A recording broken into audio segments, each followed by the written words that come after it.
Senhora presidente, colegas vereadores, eu pensei muito, professor, se eu ia me manifestar ou não, porque os meus colegas já falaram muito. Quando eu assinei junto, eu acredito que todos gostariam de assinar, porque ninguém gosta de aumento de imposto, nós já temos demais, em todas as esferas. Por que eu resolvi me manifestar? Depois eu vou chegar, Lucas, na classe mais vulnerável. Eu vou fazer de novo o comparativo do leite que eu fiz ontem. Que aquela família me mandou depois de tarde, que o litro de leite, sem prolabore nenhum, 2,35 custo. Estão ganhando 2,18. Aí eu pergunto, e o colono vive de oferta e procura. Vocês têm alguma dúvida que quem vai ser prejudicado são duas categorias? Quem produz, que nem o pedágio ontem que mostrou, mas principalmente aquele que consome lá na frente, então vai ter menos oferta e procura, porque o poder aquisitivo não permite chegar lá.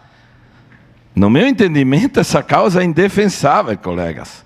Quando tu mexe no básico do direito de uma pessoa de ter um prato de comida na mesa, é indefensável, colegas, para mim. Tenho algumas admirações que eu tenho, sim. Enquanto desse governador, fui para Porto Alegre, me recebeu nota 11. Mas não dá para mexer, nessa o senhor foi mal. Não dá para mexer. Nem quem nos dá orgulho, município de Caxias do Sul, maior produtor de hortifruti. Eu sempre falei aqui que seria do nosso país se o setor agrícola ali atrás, na maior crise, não tivesse excesso de produção, pelo mínimo de ter alimento com excesso, pandemia ali atrás, muito antes. Agora, quando tu mexe ali, eu até concordo, esses dias tinha oferta no supermercado, 9,90, 20 ovos. É praticamente de graça. Imagina aquele que produz o que está ganhando. Só que quem vai comprar, alguém ali no meio vai colocar esse imposto em cima, entre pedágio e todas as outras, e o consumidor lá na frente vai ter menos poder aquisitivo. Então quer comer? Aí me lembra de novo a minha filha que estava lá no hospital fazendo residência em Santa Cruz, quando ela foi buscar o segundo ovo no refeitório, não é só um.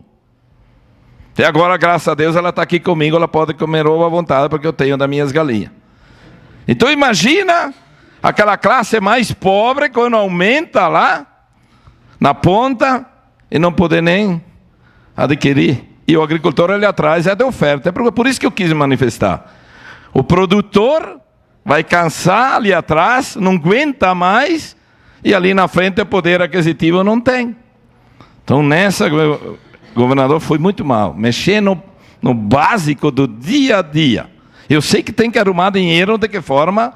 Não sei, ontem nós discutíamos lá em Galópolis das demandas do Estado, eu sei.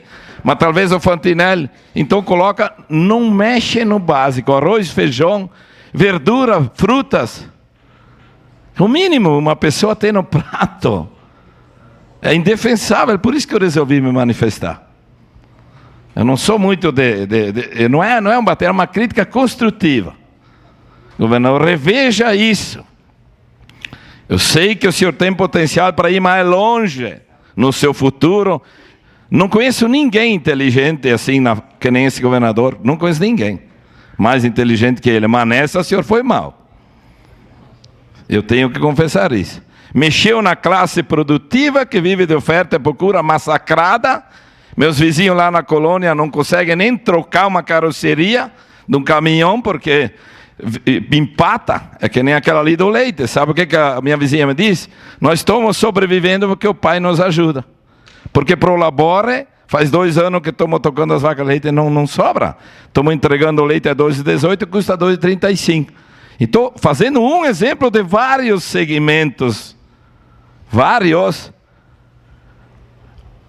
o Enio Stralhotto foi lá no Mato Grosso produzir ovos. Tinha 10 milhões de galinhas, tem muito mais, porque aqui não dava para sobreviver. Então é isso, esse que vai ser o futuro. Ali na frente, o nosso Estado vai decair muito. E como vamos lá dizer, fiquem aqui, quem produz vai ganhar dinheiro. Quem produz vai trocar figurinha enquanto sobreviver. E lá na frente a classe mais vulnerável é quem come, não tem poder aquisitivo de compra. Mexer na cesta básica meu governador é indefensável. Era isso.